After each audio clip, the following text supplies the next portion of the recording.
ঢাকায় চলচ্চিত্রের প্রয়াত নায়ক সালমান শাহ হত্যা মামলার প্রধান আসামি সামিরা হক দেশ ছেড়ে ভারতে পালিয়ে গেছেন এমন গুঞ্জন ছড়িয়ে পড়েছে। তবে তিনি সত্যিই বাংলাদেশ ছেড়েছেন কিনা এ বিষয়ে এখনো নিশ্চিত প্রমাণ বা সংশ্লিষ্ট কর্তৃপক্ষের আনুষ্ঠানিক বক্তব্য পাওয়া যায়নি।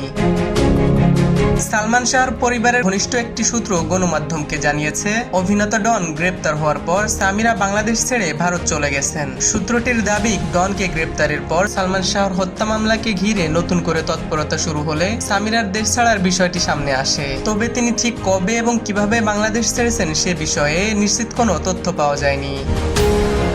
সালমান শাহর মামা আলমগীর কুমকুমের করা নতুন হত্যা মামলায় তার স্ত্রী সামিরা হককে ১ নম্বর আসামি করা হয়েছে। মামলায় মোট ১১ জনকে আসামি করা হয়েছে। দীর্ঘদিন ধরেই সালমান শাহ মৃত্যু ও হত্যা মামলা নিয়ে নানা প্রশ্ন ও বিতর্ক রয়েছে।